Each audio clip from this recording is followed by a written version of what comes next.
Thank you all for coming. I think you all know why we are here. I'd like to introduce to everybody Matthew Tkachuk. Before I do, I'd sincerely like to thank Hubie, Weegs, and Cole for their service to the team, for the service to the organization. They're wonderful hockey players, and more important than that, wonderful people. And want to express our organizational gratitude and my personal gratitude for all that they've done. And without further ado, Matthew Tkachuk. Hi guys, how are you? This is the most media whoever said there's not a lot of media down in Florida is lying to me, so it's great to get to know you guys, and I'm sure we've seen a lot of you guys down the next bunch of years, so I appreciate it. Matt, Jameson, FloridaPanthers.com. I know we just talked, but just being here now, press conference in front of the backdrop, logo on your shirt right there. Just how does it feel, just day one as a Panther? Very surreal. It hasn't fully sunk in yet, if I'm being honest with you. It's been a lot of running around the last few days, but it's unbelievable. It's unbelievable waking up here. You just get that little bit more excitement knowing where you are. Talking with Bill, talking with all the players. It seems like a very close group here and a very solid group that's close to winning, and that was the most attractive part for me. So I'm excited to be here.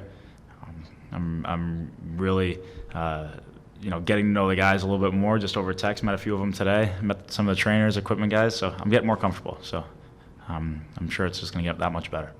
And just one for Bill as well. Bill, obviously we know how great Matthew is in his own right as a player, but just what does a move like this do for just the entire state of the franchise? You obviously get a little younger, some more flexibility, but when you look at the window you guys have, just what does this do to that window? Yeah, for sure. Matthew allows us to keep that core. Now we have a 24-year-old fit right in there with Sasha, Anton Cummings, Spence, and it allows us just to keep a younger core of high-end players together, hopefully to grow together, to win together, and it's exciting. Matthew, can you walk us through just how everything went down? Obviously, we know you were in New Jersey on Friday with your brother and your family, and then you're back in St. Louis, and now you're here. But how quickly did you hear, Florida? I got a call from my uncle, who's the best agent in the world, and he called me Friday in the afternoon. Said, give me a call. Well, first of all, he told me throughout that day, he's like, keep your phone on you. I'm like, yeah, absolutely. So I went to the beach, and I obviously left my phone at home. And then did a few other things, and I got a bunch of missed calls, well, from what I heard, because I didn't have it. So somebody grabbed me, said, call your uncle. I called him, he said, we might have something done with Florida. I was the happiest person ever. He said, don't tell anybody. I went to my parents' hotel room and told them, and then just had a few, just think about everything, logistics, everything. I'm like, we can't say anything, don't want to jinx it. And then in the middle of dinner, I got called saying, we need you to sign something. They sent me the contract.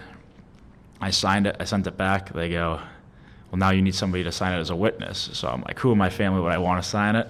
Obviously my mom, who's here today. I think my dad was a little pissed off about that.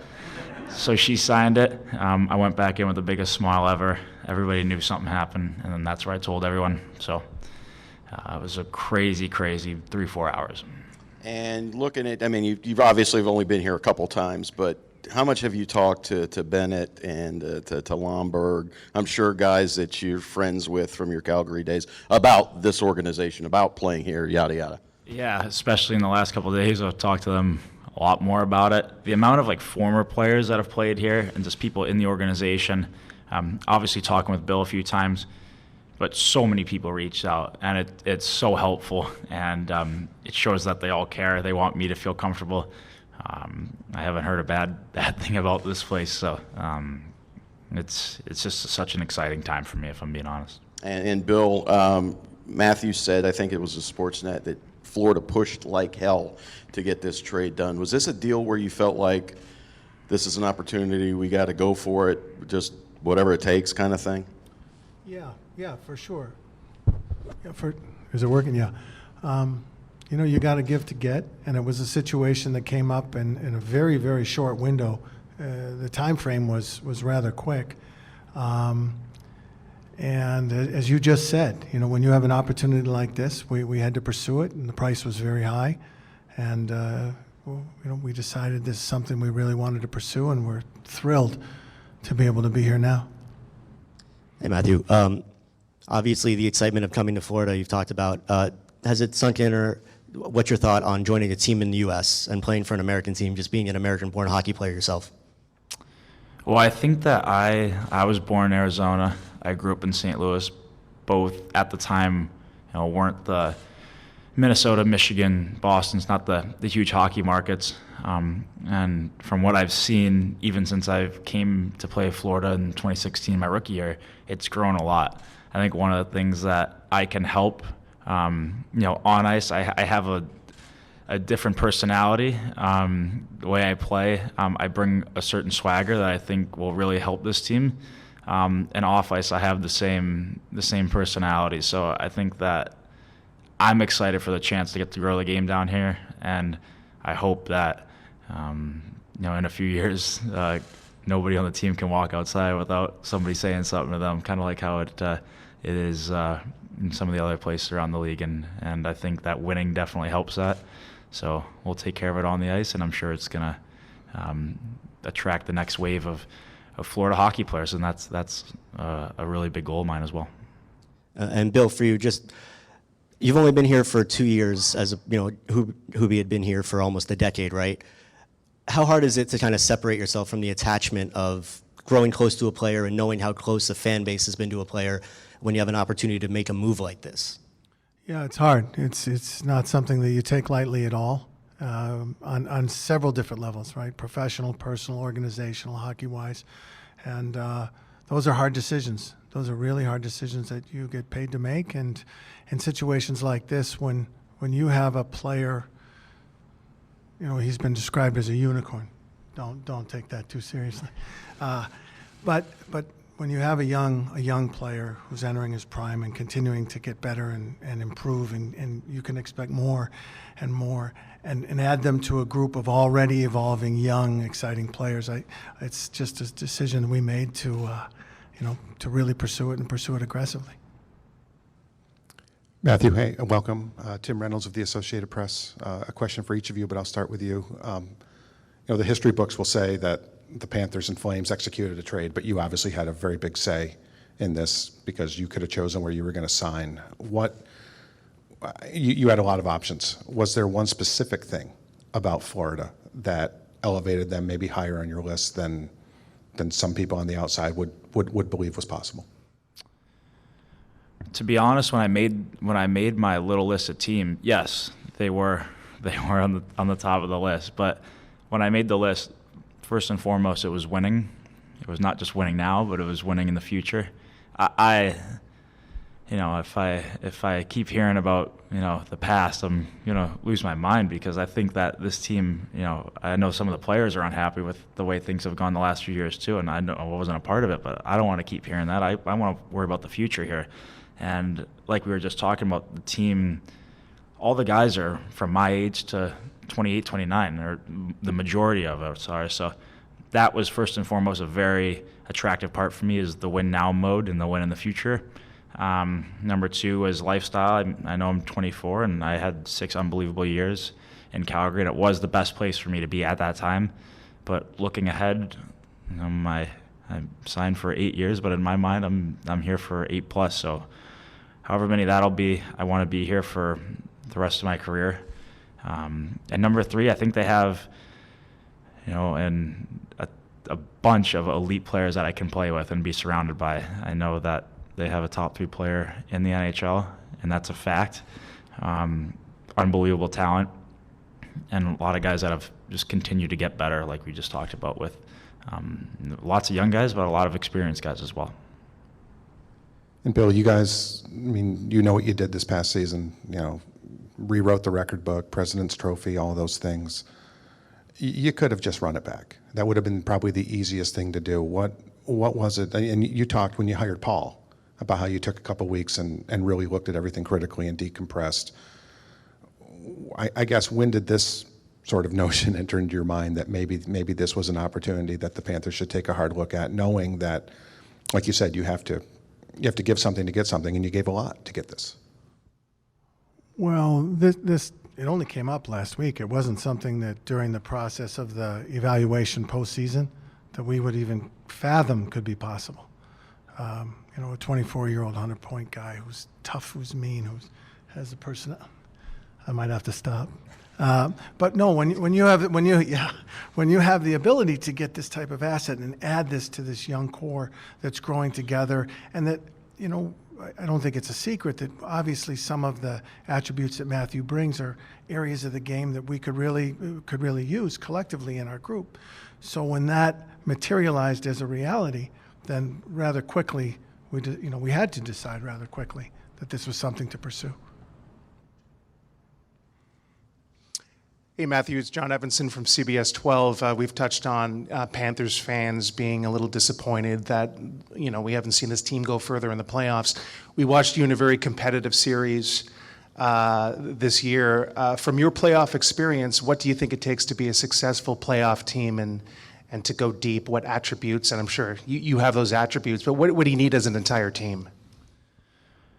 Well, I think that, you know, I personally haven't been on many teams that have had any teams that we haven't had playoff success. So I think that I have that bitter taste in my mouth, just like the teams had the past few years. So I think that's like a really good thing for, like, it's a part of the fit too. Like I want to win, and I have that hunger to win, and I know everybody else in there does. You know, I think it takes, first and foremost, you have to have a great regular season. Half the teams get eliminated, so you have to take care of that. I know maybe the mindset can be, you know, we got to change the notion in playoffs. Well, we got to get there, and it's not easy. So we got to get there, and hopefully once we get there, you just take each series as it comes. You can't look ahead. You take care of your team. You take care of the team you're playing against. You play hard. You play in their face. You have great goaltending. We have all the tools here. We have all the players. Got a great coach. You know, unbelievable owner from what I've heard. He treats everybody unreal, and spend the cap. I mean, there's no excuse why this can't work. So, and just want to, you know, I want to be here. Like this wasn't me just getting traded and me having no say. Like I chose this. I really want this to work, and you know, I'm just excited for the possibility of winning here in South Florida. Hey, Bill, could you walk us through your view of how this trade came down when we first realized that Matthew was available, and you know, we heard from Matthew's side. Let's hear it from your side now. I think it was Wednesday. I got a call from Matthew's agent, Craig Oster, and I reached out to Calgary right away. And at first, I didn't really think it was true. Kind of, come on. And spoke to Brad, and we had a series of discussions. At one point, we spoke. We had a real healthy, a lengthy discussion about everything: hockey, South Florida, life, the Panthers, our future. It was really healthy and interesting. I very much enjoyed it, and continued to speak to Brad, and it culminated on Friday. And once it did, I knew that Matthew and his family were in New Jersey, and just we had to keep it under wraps for a few hours, and Friday night, finally, it got approved by the league. And Matthew, could you just define what you said? You play and you carry yourself with swagger. What that means to you? How do you define how that works? I mean, I think it's just kind of how I like live my life too, off ice and on ice. I just have like a confidence that's a good confidence. That's not a cockiness. I think it'll help this team. You know, I think that some of these teams in this conference that in our division that have had success have that. The team in the other end of the state has that. A bunch of teams that have been there have had that. So it's not up to me to provide that, or it is up to me to provide that. I'm not going to bring it all. So I need to help with that. And I think that's one of the reasons why it's a perfect fit. There's a lot of, like, I look at a guy like Sasha. He looks like from the outside as one of the one of the best captains in the league. He leads by example, but he has that quietness to him. You can tell that quiet confidence, and I think that I'm kind of like the perfect guy to have with him, where I'm almost like the other way. I'm not quiet, so I think I can help him, and it'll be beneficial for both of us to have each other. If I can jump in on that one, I had a conversation with someone over the course of that 48-hour period or what have you, and I drew a parallel between Matthew and if you've ever seen the movie Hoosiers, Jimmy.